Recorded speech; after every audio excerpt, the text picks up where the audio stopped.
미라클 모닝 애청자 여러분, 안녕하십니까? 성경은 우리가 제대로 된 인생을 살아가려면 로마서 12장 그리스도인으로 살아갈 것을 말씀하시고 있습니다. 로마서 12장은 5가지의 우리가 살아가야 할 길에 대해서 말씀하시고 있습니다. 5가지 원리가 무엇이라고 그랬죠? 하나님께 항복하고 세상과 구별되며 올바르게 자기 평가를 내리고 성도들을 사랑으로 섬기며 악을 행하는 자들에게 초자연적으로 반응하는 것입니다. 지난 시간에는 2번째 원리인 세상과 구별하기 중에서 주님의 부정적인 명령인 세상과 동화되지 말라는 말씀을 공부했습니다. 오늘은 로마서 12장 그리스도인 2번째 원리 세상과 구별하기 중에 부정적인 명령 다음에 긍정적인 명령이 있다고 했는데 변화를 받으라는 제목으로 여러분에게 말씀을 전하겠습니다. 세상과 구별하기 위해서 우리는 어떻게 해야 합니까? 긍정적인 명령입니다. 첫째는 세상과 동화되지 말라라고 부정적인 명령을 하셨고 이번에는 긍정적인 명령입니다. 그것은 바로 2번째로 변화를 받으라는 명령에 순종해야 합니다. 말씀에 성경은 너희는 이 세상에 동화되지 말고 오직 너희 생각을 새롭게 함으로 변화를 받아 라고 했습니다. 처음 명령은 너희는 이 세상에 동화되지 말라는 것입니다. 또 하나의 명령이 있습니다. 그것은 오직 생각을 새롭게 함으로 변화를 받으라는 것입니다. 생각을 새롭게 함으로 변화를 받으라. 변화를 받아야 됩니다. 변화를 받으라. 변화를 받아 할 때 그 변화는 하나님께서 우리에게 행하시는 외부의 작용입니다. 그러니까 수동태로서 되어 있는 이 말씀은 우리의 삶에 있어서 변화는 자신에게 이루어지는 것이 아니라 하나님께서 행하시는 것임을 말씀해 주시고 있는 말씀입니다. 변화를 받아. 이것은 명령문입니다. 우리의 의지를 포함하는 명령문입니다. 즉 우리의 의지를 포함한다는 말은 변화받는 일에 내 자신이 하나님과 협력해야 함을 말씀하시고 있습니다. 하나님께서 우리 안에 어떤 일을 하시도록 맡겨야 한다는 말씀입니다. 이것은 명령이기 때문에 진정한 책임은 나에게 있습니다. 내 마음속에는 주님의 영이 예수님을 영접할 때 오셨습니다. 성령이 오셨어요. 내게 그 하나님의 영이 내게 오셨기 때문에 우리는 이렇게 말할 수 있습니다. 저를 변화시켜 주십시오. 하나님 저를 바꾸어 주십시오. 말씀드릴 수 있어요. 이것은 또한 현재 시제입니다. 다시 말해서 변화를 받는 것은 단지 일회적인 사건을 두고 말하는 것이 아니라 계속적으로 진행되는 과정임을 말씀하고 있는 것입니다. 어떻게 변화될 수가 있습니까? 변화의 수단은 무엇입니까? 너희 생각을 새롭게 함으로 라고 말씀했죠. 로마서 12장 그리스도인이 되라고 하면 먼저 하나님께 항복해야 합니다. 하나님께 항복하고 변화를 받으라고 하면 세상의 모든 세계는 나를 향하여 각종 광고를 해대며 유혹을 끼쳐 오면서 압력을 행사하기 시작합니다. 그럴 때 우리는 그렇게 나를 향하여 달려오는 것들을 향하여 등을 돌려야 됩니다. 노라고 할 줄 알아야 됩니다. 새롭게 한다는 것은 로마서 12장 1절의 관점에서 다시 초점을 맞추는 것입니다.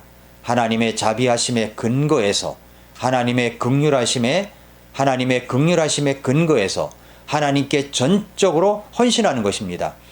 우리는 하나님만을 만족하도록 창조된 존재입니다. 하나님을 향하도록 창조된 우리가 타락 후에 자신의 만족에 초점을 두도록 죄의 세력은 끊임없이 우리를 유혹하고 있습니다. 그러므로 끊임없이 계속해서 우리는 주님께 고백을 해야 합니다. 제 모든 모습과 제 모든 소유는 주님의 것이며 제가 주님께 속하였으니 저는 제 안에 있는 어떤 것도 원치 않으며 주님의 것이 아닌 것은 어떤 것도 생각하고 싶지 않습니다. 주님. 그렇게 해서 우리의 관점이 하나님께로 향하도록 해야 한다는 것입니다.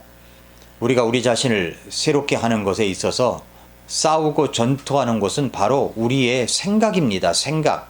그 생각에서 전투가 계속되고 있습니다. 우리 안에 거하시는 하나님의 영과 우리의 육체 간에는 전투가 벌어지고 있는데 이것은 우리 안에서 일으킵니다. 차례로 전쟁을 일으킵니다. 그리고 이 세대, 이 세상은 계속 한 번씩 이런 말을 던집니다. 내가 그것만 있다면, 내가 그 연예인을 닮았더라면, 내가 송혜교의 입, 김태희의 눈, 한가인의 코, 한예슬의 얼굴형을 닮았더라면, 내가 88이 아니라 44 사이즈였다면 하고 그렇게 이야기합니다. 그러니까 이 물건을 소유했다면, 이 차를 탄다면, 이것을 마신다면, 집이 한 채도 생긴다면, 내게 지시받는 사람들이 많다면, 내가 갖고 있는 주식이 10배로 뛰어오른다면, 이 옷을 사고 저런 시계를 차고 명품 가방을 손에 넣는다면 하고 말입니다. 전쟁은 내 생각에서 일어나고 있습니다. 내 모습은 내가 먹는 대로 만들어집니다. 우리가 몸으로 경험해서 알고 있다시피 우리의 다이어트가 우리의 몸 상태를 결정합니다. 그렇다면 분명히 우리에게 영적 영양이 공급되거나 결핍되는 것에 따라서 우리의 영적 생활이 결정된다는 것입니다. 그래서 마음을, 생각을 새롭게 하라고 하는 것입니다. 이것은 옳다 아니다의 명제입니다.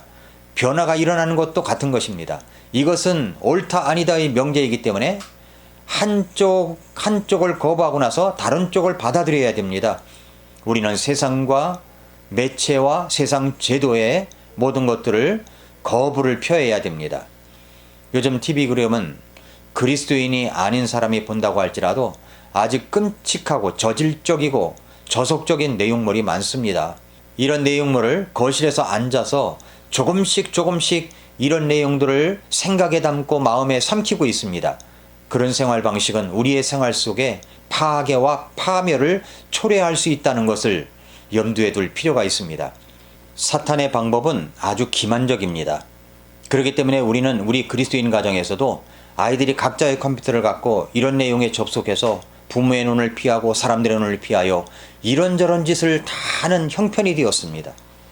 통제도 하고 괜찮은 내용이라 선발하지만 우리 가정에 있는 TV, 컴퓨터, 오디오는 사탄의 기만적인 방법에 언제든지 유혹될 수 있는 저주의 통로가 될 수 있습니다. 지난번에 터졌던 M번방 사건을 보십시오. 텔레그램 대화방 박사방에서 성착취물을 제작하고 유포한 혐의 등으로 기소된 조주빈이 1심에서 징역 40년을 선고받았습니다. 무슨 영향입니까? 부모 몰래 컴퓨터로 그런 음란물을 보고 배우고 대화방을 만들어서 성착취물로 쾌락을 즐기고 몹쓸 죄를 짓고 다른 사람들을 끌어들여 돈벌이를 했기 때문입니다.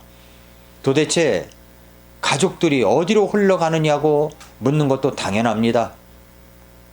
딸은 자기 방에 있고 아들도 자기 방에 있고 아빠는 신문 읽고 엄마는 드라마에 빠져 있습니다.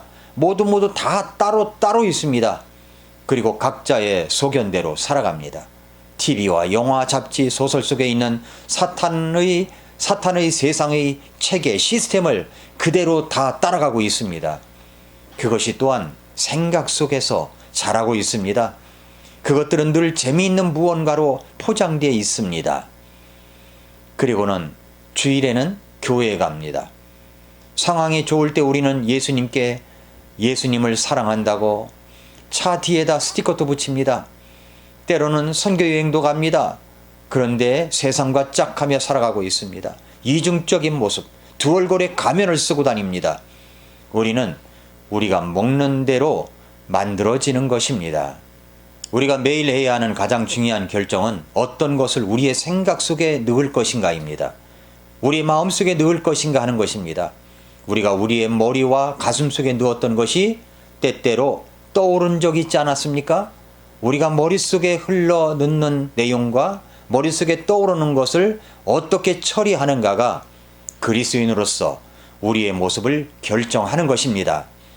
사도 바울은 이를 문자 그대로 이렇게 옮겼습니다. 모든 생각을 사로잡아 그리스도께 순종하게 하며, 모든 생각을 사로잡는다는 표현은 막 시작된 새로운 생활을 한가롭게 즐기는 그런 모습이 아닙니다. 하나님께서 말씀하십니다. 만일 너희가 내가 주는 최고의 것을 얻고 싶다면, 내 뜻을 경험하고 싶다면 내면에서부터 완전히 바뀌어야 한다. 너희의 마음을 세상으로 채우는 것이 아니라 새롭게 해야 된다. 변화를 받아야 된다. 라고 말입니다. 자, 그렇다면 이제 세 번째로, 그럼 변화의 실제적인 방법이 무엇입니까? 그 생각을 어떻게 새롭게 변화될 수가 있을까요? 고린도후서 3장 18절에 보면, 그러나 우리는 다 가리지 않은 얼굴로 거울을 보는 것 같이 주의 영광을 바라보며 같은 형상으로 변화되어 영광에서 영광에 이르렀나니 이것은 곧 주의 영으로 말미암은 것이니라 말씀했습니다. 사도 바울이 고린도 교인들에게 편지를 쓰면서 그들이 옛 언약과 새 언약의 차이를 알도록 도와줍니다. 우리 안에 내주하는 성령이 계시는 이 새 언약과 새 기회에 대해서 이야기하면서 그는 우리 모든 신약의 성도가 거울로 주님의 영광을 보게 된다고 말씀하고 있습니다. 변화하여 주님께서 성령을 보내주셨듯이 영광에서 영광으로 단계적으로 진행이 됩니다. 우리에게 하나님의 나라의 영광을 체험하고 예수님께서 생생히 나타나시며 우리가 있는 그대로 그분의 모습을 보게 되고 내 안에서 그분이 우리를 변화시키심으로써 우리가 점점 주님과 같은 모습으로 뛰어가는 것은 모두 하나님의 영으로 인한 것입니다. 변화하여, 이 단어는 변화산상에서 쓰인 것과 똑같은 단어인데 문자 그대로 변화된다는 것이 말입니다. 변화된다는 말입니다. 우리가 하나님을 바라볼 때 우리는 변화합니다. 말 그대로 내면에서부터 완전히 변화될 것입니다. 말 그대로 변화되는 것입니다. 애벌레가 나비로 변하는 과정에서 일어나는 그런 작용입니다. 변화를 받는다는 동시에 말 그대로 변형되는 것입니다. 애벌레가 나비로 변화되는 과정에서 일어나는 작용입니다. 변화를 받는다는 동사의 헬라어는 메타몰포로서 영어의 메타몰포시스가 여기서 파생된 것입니다. 이것의 의미는 보잘것없는 유충의 아름다운 나비로 변할 때 사용되는 그런 단어입니다. 예수님은 변화산상에서 변화하셨습니다. 예수님의 옷이 눈부시게 휘어졌다는 말이 나옵니다. 이것은 하늘에서 빛이 예수님을 비추는 장면이 아니었습니다. 조명이 비추는 것이 아니었습니다. 빌립보서 2장에서 예수님께서 그분의 영광을 감추셨다고 했는데 제자들은 변화산상에서 예수님이 정말 어떤 분이신지 보았던 것입니다. 예수님께서 육체를 벗으셨고 자신을 열어 보이셔서 예수님의 진정한 모습을 제자들이 볼 수 있게 하셨습니다. 빛은 예수님에게서 쏟아져 나왔습니다. 그 눈부심은 외부에서 비롯된 것이 아닙니다. 변화, 즉 우리 용어로 하면 바로 변형된 것입니다. 이것은 내부에서 나오는 변화이며 예수님께서는 내부에서부터 바깥으로 변형되시고 변화하셨습니다. 이제 예수님께서 보여주신 바로 그 과정이 하나님께서 우리의 삶에 행하고자 하시는 바를 나타낸 것입니다. 우리가 세상에 대해서 노라고 이야기하고 하나님의 영이 우리 안에 충만히 거하실 때 우리가 그리스도께 순종을 고백하고 죄에서 돌이켜 이제 주님의 뜻을 따라간다면 우리는 정말로 예수님처럼 변화되고 영광에서 영광에 이르게 될 것입니다. 진정한 변화가 일어날 것입니다. 사랑하는 성도 여러분, 애청자 여러분, 하나님께서는 우리에게 생각을 새롭게 함으로 변화를 받으라고 명령하셨습니다. 우리의 생각이 어떻게 새롭게 변화될 수가 있습니까? 네, 하나님의 말씀으로 변화될 수가 있습니다. 성경은 이렇게 말씀하십니다. 청년이 무엇으로 그 행실을 깨끗게 하리이까? 주의 말씀을 따라 삼갈 것이니이다. 내가 전심으로 주를 찾았사오니 주의 계명에서 떠나지 말게 하소서. 내가 주께 범죄하지 아니하려 하여 주의 말씀을 내 마음속에 두었나이다. 사랑하는 애청자 여러분, 우리 주님께서 우리를 향하여 명령하십니다. 첫째로는 세상에 동화되지 말라고 하셨습니다. 둘째로는 변화를 받으라고 하셨습니다. 변화할 수 있도록 우리를 인도하는 주체는 하나님의 말씀입니다. 오직 말씀으로 새롭게 될 수가 있습니다. 말씀으로 우리는 새로운 모습으로 주님 앞에 살아갈 수가 있습니다. 오직 생각을 새롭게 함으로 변화를 받으라. 오늘도 미라클 모닝입니다.